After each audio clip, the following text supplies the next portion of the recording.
it's time to talk about that feature that any facilitator worth their salt has forgotten about at least once, and that is the facilitation superlock.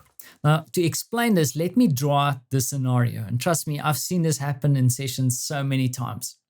Now, I've grabbed an awesome heading here. You can see my heading over here. And of course, I jumped into the frameworks over here and I just dragged in the event canvas. And I've asked my colleagues to come in and brainstorm with me.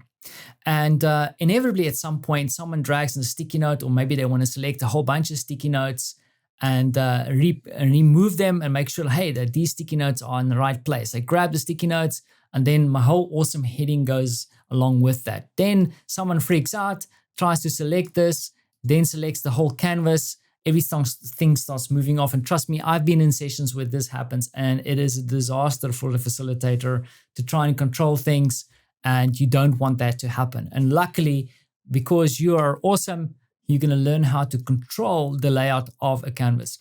Now, jokes aside, of course, what I'm trying to get at is that there's always going to be certain features within a template or canvas that you set up that you want your collaborators to leave alone. They shouldn't be moving it. This might be headings, descriptions of activities, or specific pieces of content that you just need to be there for instructional purposes or for any other use case that you might think of. And to ensure that no one can actually move this, it's very easy. So I'm going to just quickly demonstrate that by clicking on this heading. And then what you'll see is that there's a little contextual menu that pops up. And the easiest way to do this is to go over to the lock over here, click on the down arrow, and you'll see that you have two options here. You can lock something normally. Now that is anybody can come and unlock it, so facilitators and members alike, or you can do a facilitator lock. So if I click on that, you'll see the little lock icon appear over here. And then indeed, if I try and move this element around, it can't be moved because it's been facilitator locked. So if you invite members into this canvas, they can't touch or move this piece of content. Now, I can see the alignment is a little bit off there. Maybe I want to change that. One of the easiest ways to just unlock something, but you have to be the facilitator here, is to right click on that indeed. And you'll see that you have this little drop down menu pop up. And then you have the opportunity to unlock or unlock all. Now, I want to quickly just talk about this. So if I select unlock all, I'm going to do that for a second, you'll see that there a little modal or warning will pop up. Now, imagine you have a canvas with a whole bunch of stuff that you've locked down. It's ready to rock and roll. The last thing you want to do is to unlock everything to change the position of one thing. So you don't want to do that. I'm going to go back and then click on that. And you're going to say, just unlock that specific element. Now I can go back in and I can move this around and replace or position this in the place I want it to be. So let's line it up for the OCD there.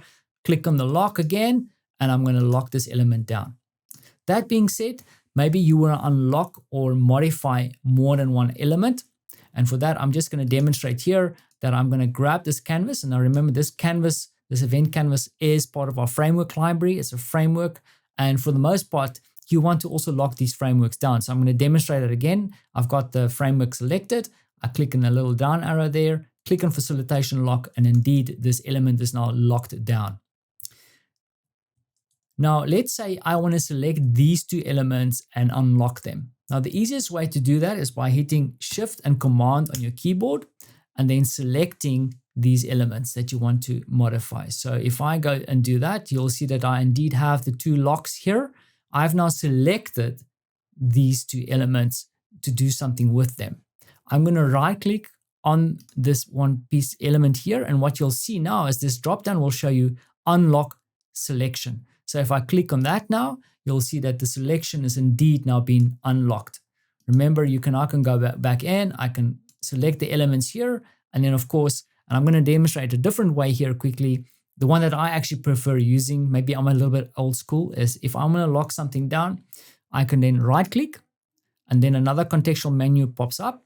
And what I like about this menu is that it also kind of writes out what it is that you want to do. So you'll see that there is the access. It's the same as the little lock I showed you before.